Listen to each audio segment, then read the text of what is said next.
Byte. તો આપણે બનાવવાની શરૂઆત કરશું. તો ગેસ ચાલુ કરી દીધો છે. આમાં તેલ નાખીશું.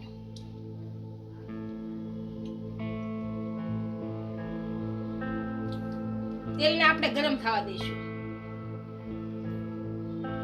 તેલ આપણું સારી રીતના ગરમ થઈ ગયું છે. આની અંદર હવે ઘી નાખશું.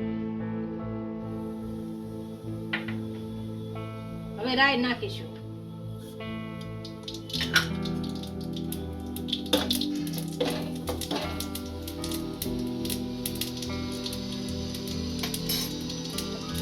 આપણે આદુ નાખીશું. આ ઝીણા મરચાંને કટિંગ કરીને નાખશું.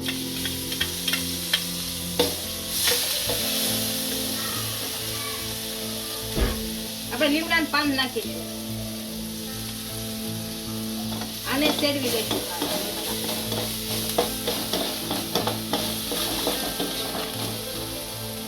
હવે કાંદા નાખીશું. 2 નાના કાંદા છે, ઝીણા કટિંગ કરી. કાંદાને ફેરવી લઈશું. હારા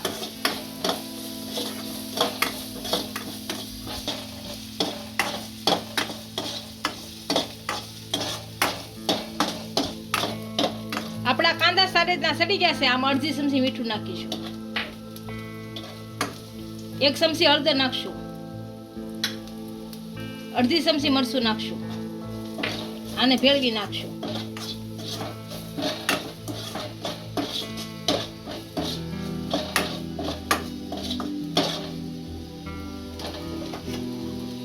આપણે હળદર ને મરચું ને ભળી ગયું છે. હવે આને બાફેલા બટેકા ઝીણા છીણી નાખ્યા હતા એ નાખશું.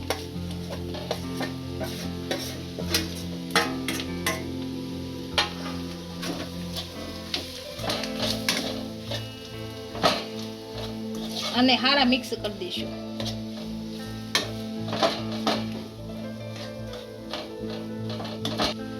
હવે આ અંદર આપણે લીલા ધાણા નાખીશું અને ગેસ બંધ કરી અને નીચે ઉતારી લઈશું. આપણો મસાલો ઠરી ગયો છે. હવે આ નાના બોલ બનાવી લઈશું.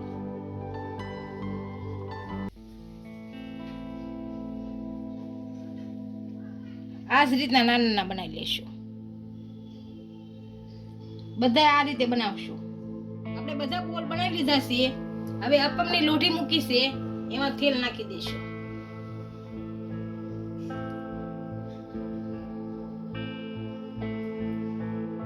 હવે આપણે આની અંદર 1 ચમચી ઢોસાનું ખીરું નાખીશું.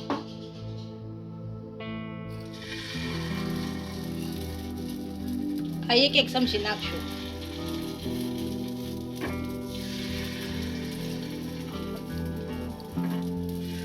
બધામાં નાખી દઈશું. હવે આની અંદર બધાની અંદર આપણે બોલ મૂકી દઈશું. આ બધે મૂકશું એક. હવે આની ઉપરથી આપણે પાછું બેટર નાખી દઈશું. એટલે આપણે હરખા થઈ જાય ટાંકી.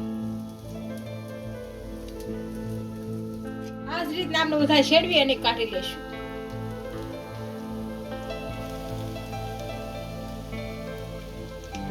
મસાલા ઢોસા બાઈટ થઈ ગયા છે. એને ડીશમાં સર્વ કરો.